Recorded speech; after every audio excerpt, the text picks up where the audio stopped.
Welcome back folks to another episode of Ruined to Refreshed here at Midlife Models, and this time we're going to be looking at the Ford RS 200. So let's have a look what we've got on the turntable. Catch you in a few.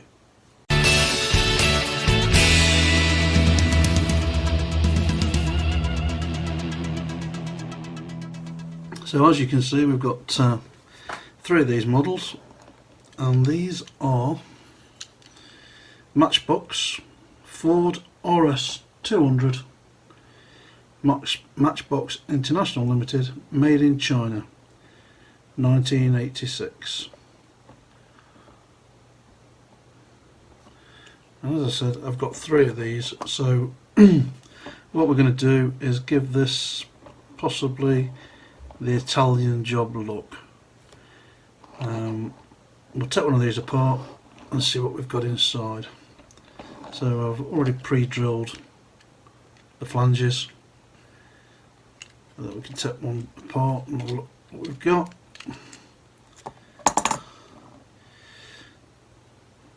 Then we've got a chassis, the internal seats, and these these windscreen pieces just drop out. The flange is not so good that it holds these windscreen pieces in place. And I think the quality of these models, the newer they get, the quality gets less and less. But still, so these wheels are going to be simple enough to take out. I'll just pop them off,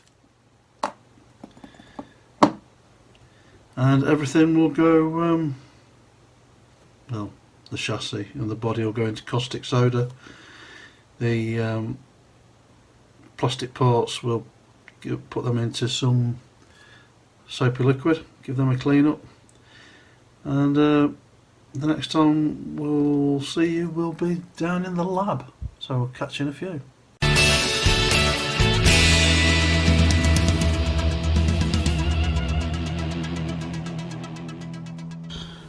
Okay, so we've prepared a bowl of cleaning fluid, and we'll drop all our plastic parts in there.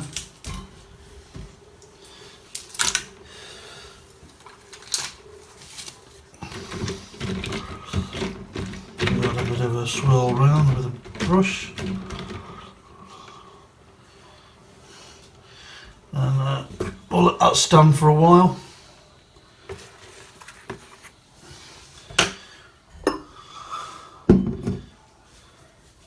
And our bodies and chassis can now go in the caustic soda.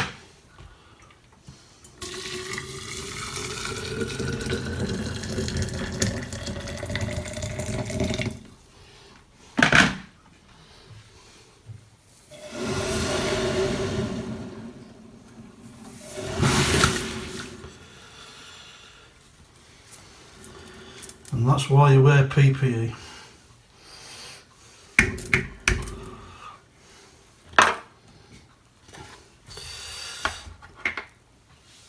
So we'll leave that to stand for about half an hour, and we'll come back and see what results we've got.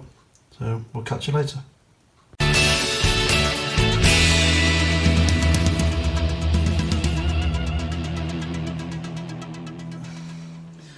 Welcome back folks. After dipping our chassis and bodies in caustic soda, it did a, I don't know, 85% job of getting the paint off. So I brought them back, went over them with the rotary tool, and it still left some paint on there. So the remnants of the paint I've put in this tub and covered with some paint stripper. I think I'm kind of resigned to the fact that a lot of these models are going to be a two-part procedure. I don't think the container makes any difference what you put the caustic soda in. I've now got one of the famous glass jars, as you saw downstairs. I went at it a little bit too ferociously with the caustic soda this time around. I'm glad I was wearing the PPE. But as you can see, there's some of this paint is still on there. It's starting to peel away. So I imagine within another, I don't know, half an hour, these will be good for giving a wash, and I'm going to use a toothbrush to clean off this remnants of this paint. So that's where we are, and we'll catch up with you when these have all been cleaned up. So I'll catch you later.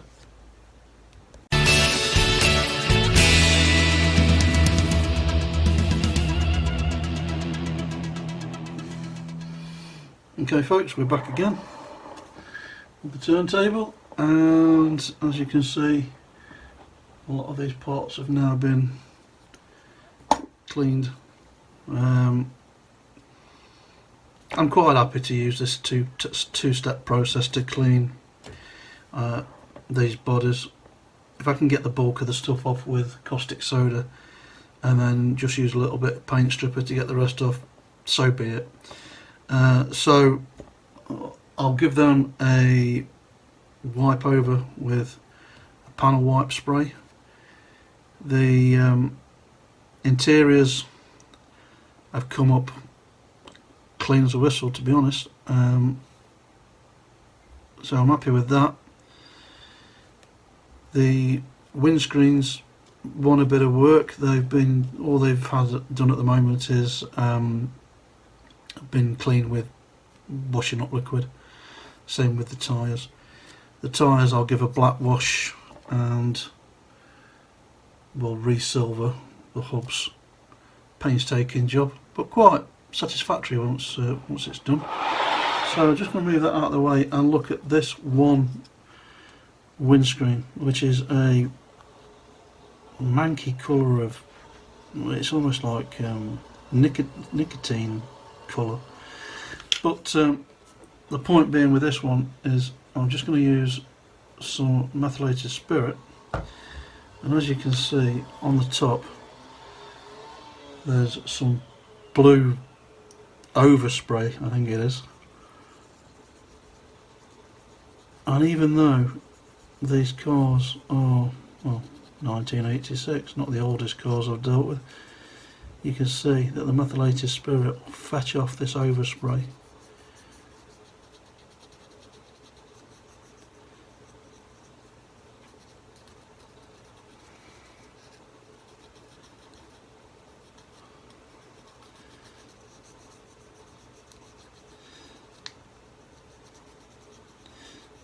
So I'm going to be working on these windscreens now to get them cleaned up, and then after that we'll drill and tap the post holes in the bodies, and then we'll come back and come back with a further update.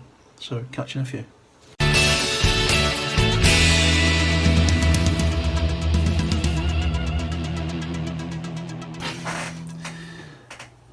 Welcome back folks. What I've been guilty of in the past is doing too much work on these bodies before I've actually tapped the post. So I get a bit carried away, I end up priming it and glossing it and realise I haven't tapped it. So what I have done, I've invested in a new drill, and with this little bench vise and drill press, I've now got a little setup for drilling the post. So I've set this drill to only drill down about 4 mil. So this could all go south very quickly. just going to drop a bit of oil on there, and we'll give it a go. They're not the most stable things to have in a drill, I have to be honest. Sorry, not the most stable things to have in a vise. So we're going to give this a go, and then I'll put some music on whilst we're drilling.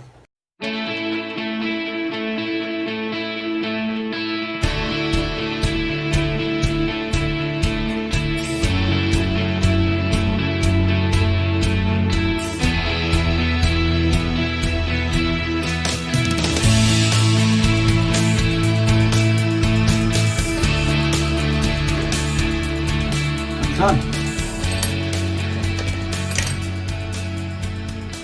It's gone fairly well.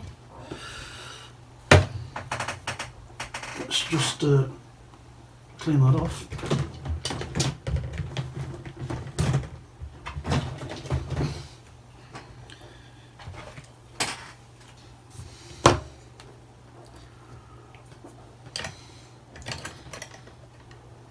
I don't think we've gone quite deep enough.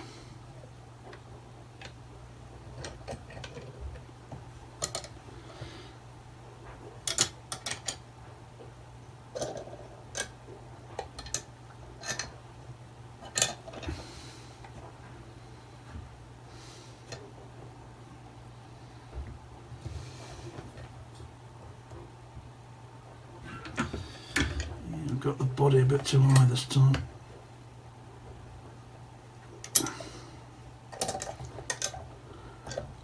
There is a gauge on the side of the drill press, but if you don't get the body back in the same place, it throws that all out. Okay, take 2.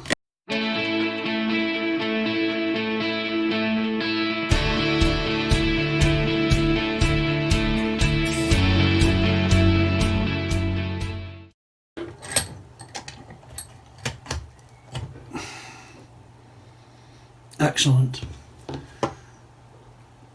So what we'll do now, while we've got it set up, and while we're in the process of doing this, I'm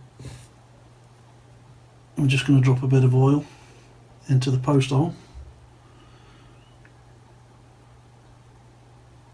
Not the usual camera shot I use here, I'm afraid, so we're a bit all over the place. So there's the tap.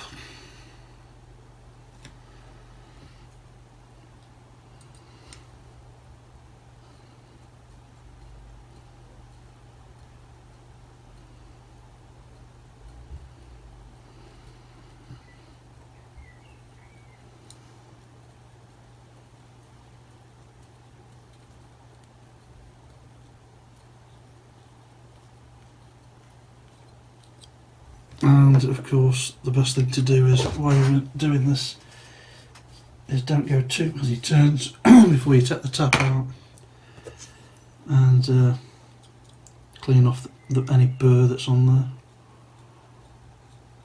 or any metal shaving, should I say.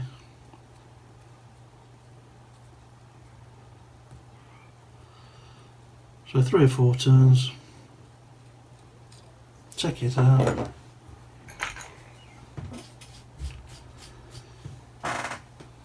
Clean off the tap,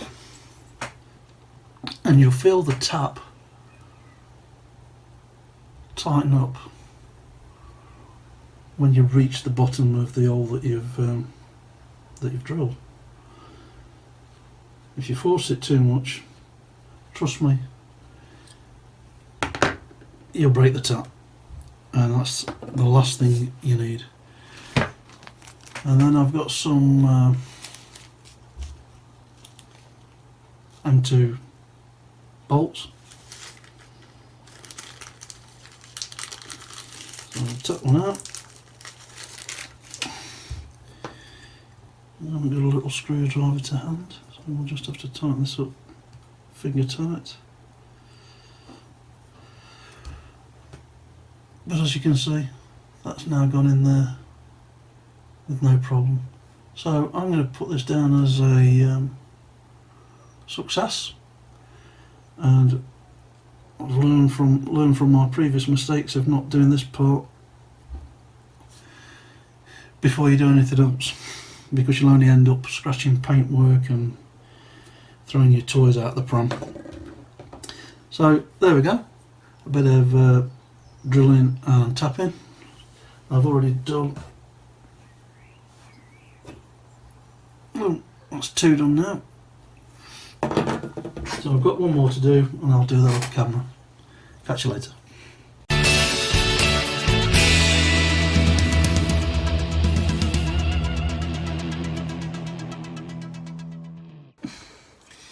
Okay, so we're going to have a look at the wheels now, and I've got them set up on this clamp, or a set on this clamp, and what I'm going to be using is the Tamiya Rubber Black XF85.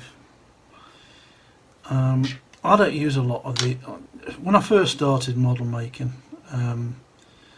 I brought bottles and bottles and tins of this kind of size, whether it be Revell, whether it be Umbral, whether it be Tamiya, and it just got so pricey.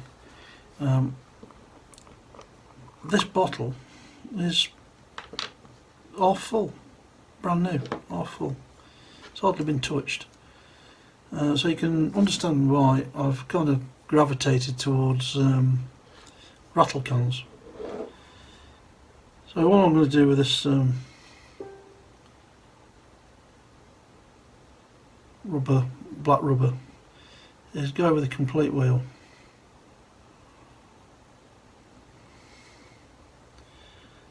And then what we'll do is come back with some I'm pretty sure it's Revell 90 silver, and we'll do the hubs. I'll paint them back in.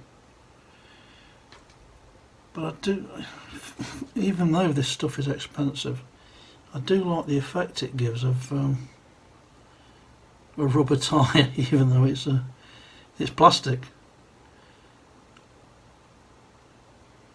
I can't fault the product. It's the amount and the price that I have a grievance with. If I just ease that clip off, the axle should fall through, and I can start doing the other one.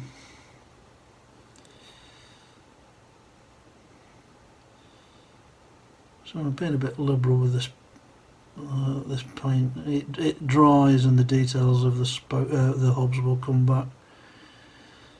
It dries pretty flat.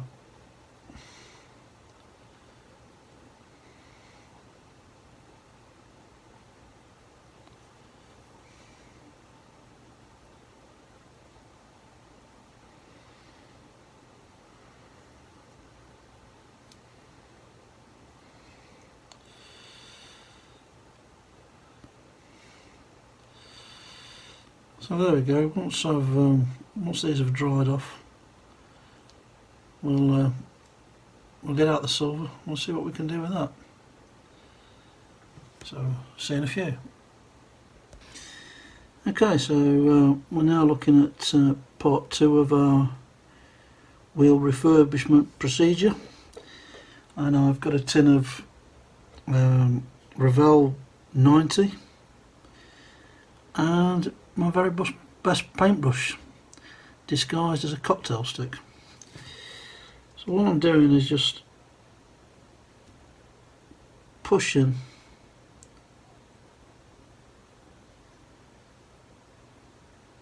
the paint round with the cocktail stick, pretty much like you would do with the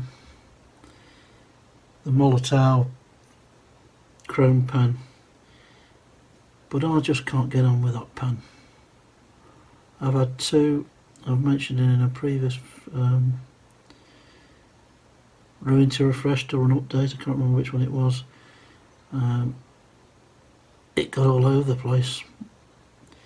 I will say I had both the pens from the same supplier, so whether they were old stock, a bad batch, I don't know. they just didn't work for me.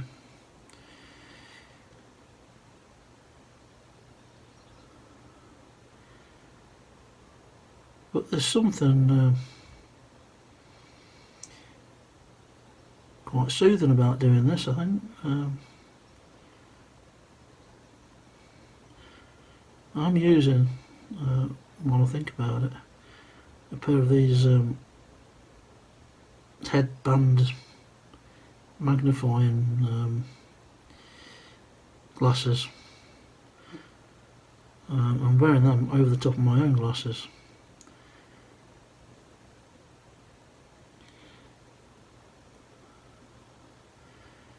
Just don't want to get too much on the cocktail stick. Just send it all over the place. Now that we've got this far.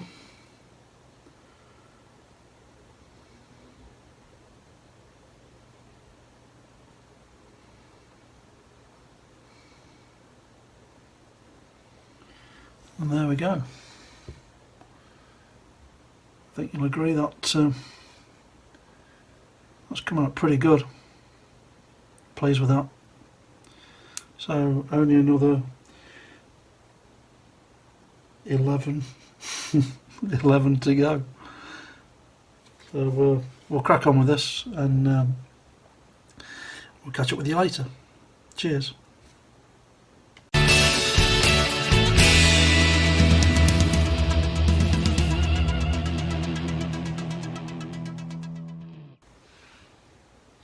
Welcome back, folks,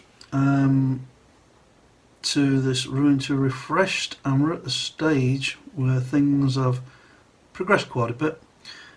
We had some pretty foul weather here, so I wasn't going to cart the camera down into the shed while I did the painting, but I've included quite a few clips in this Ruined to Refresh that I haven't included in other parts. So we've concentrated on painting the axles and drilling and tapping, that kind of thing. So since the last part, I've painted the bodies, I've taken the interiors and painted them matte black, and then gone over the engine bay with the Revell Silver 90. The axles and wheels have been refitted to the chassis, so we'll just go through the steps of putting this one back together, and then I'll show you how far we've got so far. I'm just going to move that out of the way. Now, what I'm not going to do is, at this point, seal in the windscreen, because I've still got the highlighting to do. But because we've had quite a good success with the drilling and tapping, I can take this apart at a later time, and in case anything goes wrong, really.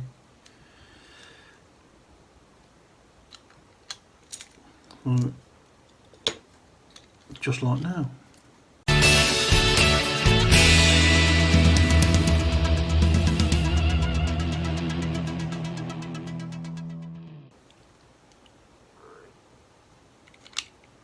Got you.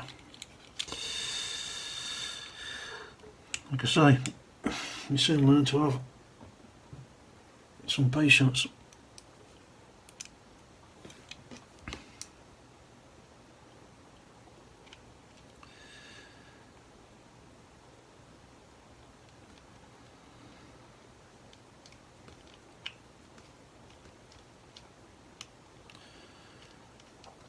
And there we go.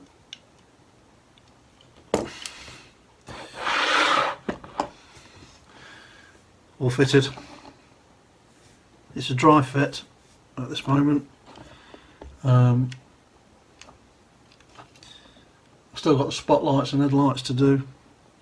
I'm going to be doing these yellow, probably silver, for the headlights, and then we've got the lights at the back to do. So there we go, there's number 1.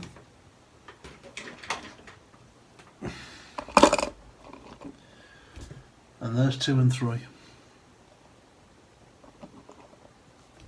Quite pleased how these ones have turned out.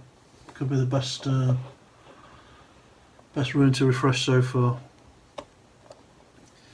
So the next time we see these will probably be on the turntable after we've done the accents and highlights.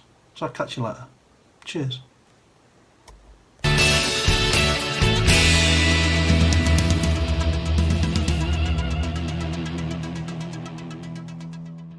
Welcome back, folks.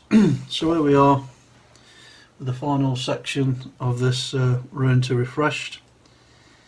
So what we'll do is a quick recap, I think, on these models. They are the Ford RS 200.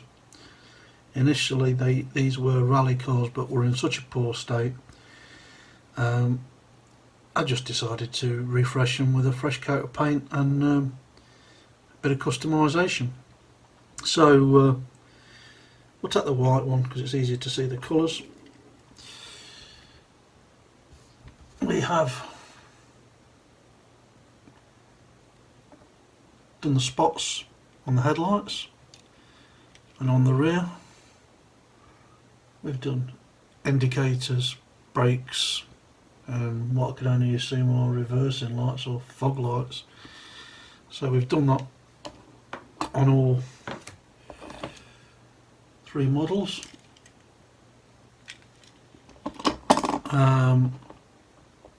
The interiors, we took them out and give them a coat of matte black, and then did the engine bay